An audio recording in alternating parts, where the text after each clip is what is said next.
క్షమాపణ.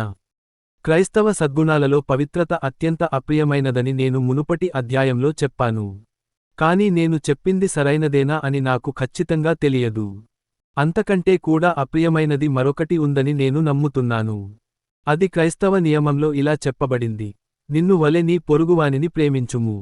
ఎందుకంటే క్రైస్తవ నీతిలో నీ పొరుగువాడు అంటే నీ శత్రువు కూడా చేరి ఉంటాడు. కాబట్టి మన శత్రువులను క్షమించాలనే ఈ భయంకరమైన విధిని మనం ఎదుర్కోవలసి వస్తుంది. ప్రతి ఒక్కరూ క్షమాపణ ఒక మనోహరమైన ఆలోచన అని అంటారు. యుద్ధ సమయంలో మనకు ఎదురైనట్లుగా వారు క్షమించవలసిన పరిస్థితి ఎదురయ్యే వరకు. ఆ తర్వాత ఆ విషయాన్ని ప్రస్తావించినా కూడా కోపంతో కూడిన అరుపులతో వారి స్పందన లభిస్తుంది. ప్రజలు దీనిని చాలా ఉన్నతమైన మరియు కష్టమైన సద్గుణంగా భావిస్తున్నారని కాదు, వారు దీనిని అసహ్యకరమైనదిగా మరియు నీచమైనదిగా భావిస్తున్నారు. అలాంటి మాటలు వింటేనే మాకు ఒళ్ళు జలధరిస్తుంది అని వారు అంటారు. మరియు మీలో సగం మంది ఇప్పటికే నన్ను ఇలా అడగాలనుకుంటున్నారు: మీరు మణిపూర్లో ట్రైబల్స్ అయితే మైతీలను క్షమించడం గురించి మీరు ఎలా భావిస్తారో అని నేను ఆశ్చర్యపోతున్నాను. నేను కూడా అంతే. నేను చాలా ఆశ్చర్యపోతున్నాను. క్రైస్తవ్యం నన్ను హింసల ద్వారా మరణం నుండి నన్ను నేను రక్షించుకోవడానికి కూడా నా మతాన్ని నిరాకరించకూడదని చెప్పినప్పుడు, ఆ పరిస్థితి వచ్చినప్పుడు నేను ఏమి చేయాలో అని నేను చాలా ఆశ్చర్యపోతాను. ఈ పుస్తకంలో నేను ఏమి చేయగలనో మీకు చెప్పడానికి నేను ప్రయత్నించడం లేదు. నేను చేయగలిగింది చాలా తక్కువ. నేను క్రైస్తవ్యం అంటే ఏమిటో మీకు చెబుతున్నాను. నేను దానిని కనుగొనలేదు. మరియు దాని మధ్యలోనే, మాకు వ్యతిరేకంగా పాపం చేసిన వారిని మేము క్షమించినట్లే, మా పాపాలను మమ్మల్ని క్షమించుము అనే చాలా స్పష్టంగా చెప్పబడింది. దీనికి వేరే మార్గం లేదు.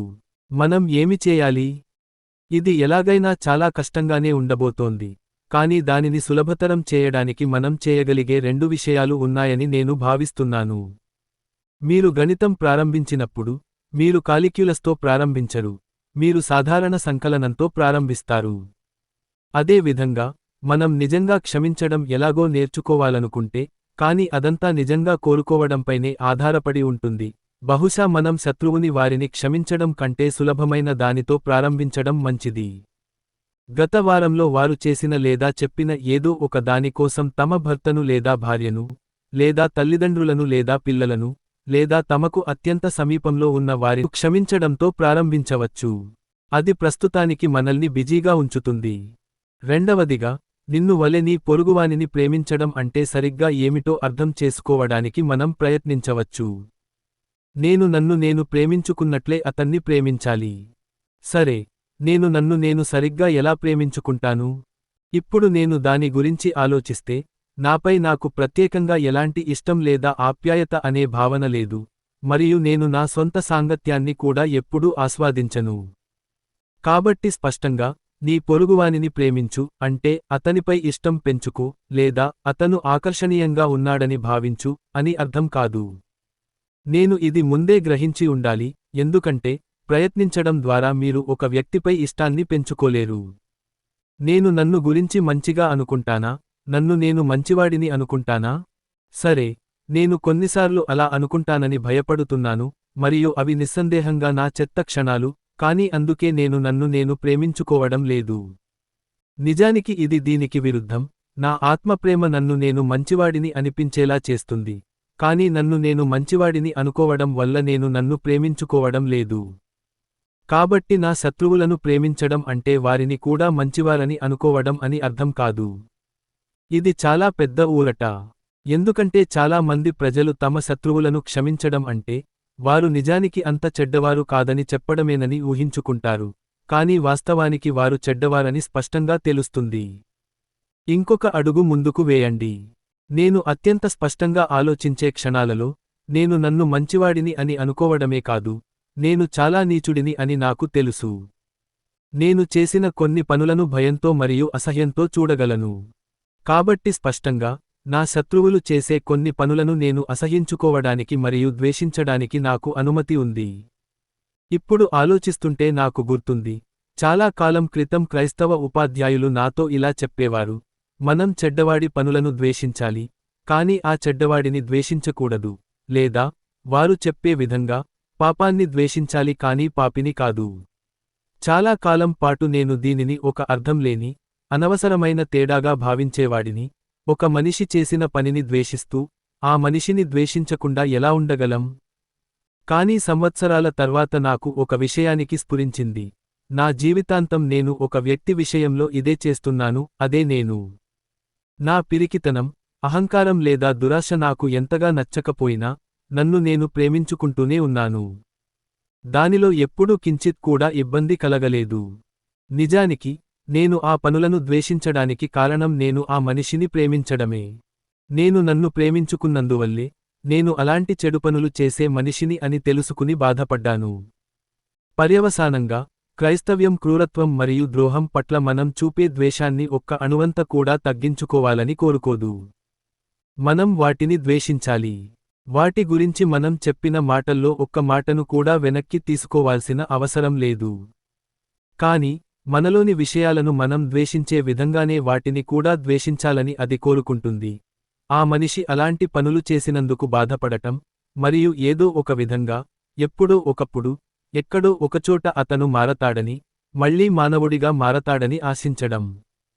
నిజమైన పరీక్ష ఇదే. ఉదాహరణకు, ఒక వ్యక్తి వార్తాపత్రికలో దారుణమైన అకృత్యాల కథను చదివాడని అనుకుందాం. అప్పుడు ఆ కథ పూర్తిగా నిజం కాదని, లేదా చెప్పినంత చెడ్డది కాదని సూచించే ఏదో ఒక విషయానికి బయటపడిందని అనుకుందాం. అప్పుడు అతని మొదటి భావన, దేవుడికి ధన్యవాదాలు, వాళ్ళు కూడా అంత చెడ్డవాళ్లు కారు, అని ఉంటుందా? లేక నిరాశతో కూడిన భావన, మరియు తమ శత్రువులను సాధ్యమైనంత చెడ్డవారిగా భావించడం అనే, కేవలం ఆనందం కోసం, మొదటి కథనే పట్టుకుని వేలాడాలనే దృఢ సంకల్పం ఉంటుందా? ఒకవేళ అది రెండవది అయితే, అది ఒక ప్రక్రియలో మొదటి అడుగు అని నేను భయపడుతున్నాను. దానిని చివరి వరకు అనుసరిస్తే అది మనల్ని దెయ్యాలుగా మారుస్తుంది. చూశారా, ఒకరు నలుపు రంగు ఇంకాస్త నల్లగా ఉండాలని కోరుకోవడం మొదలుపెడుతున్నారు. మనం ఆ కోరికను దాని ఇష్టానికి వదిలేస్తే, తర్వాత మనం బూడిద రంగును నల్లగా చూడాలని కోరుకుంటాము, ఆపై తెల్లని రంగును కూడా నల్లగా చూడాలని కోరుకుంటాము. చివరికి, మనం ప్రతిదానిని, దేవుడిని, మన స్నేహితులను, మనల్ని కూడా కలిపి, చెడుగా చూడాలని పట్టుబడతాము, మరియు అలా చేయడం ఆపలేము. మనం స్వచ్ఛమైన ద్వేషంతో నిండిన విశ్వంలో శాశ్వతంగా బంధించబడతాము. ఇప్పుడు మరో అడుగు ముందుకు వేద్దాం. మీ శత్రువును ప్రేమించడం అంటే అతడిని శిక్షించకపోవడమా? కాదు, ఎందుకంటే నన్ను నేను ప్రేమించుకోవడం అంటే నన్ను నేను శిక్షకు, మరణశిక్షకు కూడా, గురిచేసుకోకూడదని కాదు. మీరు ఒక హత్య చేసి ఉంటే, సరైన క్రైస్తవ ధర్మం ఏమిటంటే మిమ్మల్ని మీరు పోలీసులకు అప్పగించుకుని, శిక్షించుకోవడం. అందువల్ల, నా అభిప్రాయం ప్రకారం, ఒక క్రైస్తవ న్యాయమూర్తి ఒక వ్యక్తికి మరణశిక్ష విధించడం లేదా ఒక క్రైస్తవ సైనికుడు శత్రువును చంపడం పూర్తిగా సరైనదే. నేను క్రైస్తవుడిగా మారినప్పటి నుండి, మరియు యుద్ధానికి చాలా కాలం ముందు నుండి నేను ఎప్పుడూ అలాగే భావించాను, మరియు ఇప్పుడు మనం శాంతిగా ఉన్నప్పటికీ నేను ఇప్పటికీ అలాగే భావిస్తున్నాను. నీవు చంపకూడదు అని ఉదహరించడంలో ప్రయోజనం లేదు.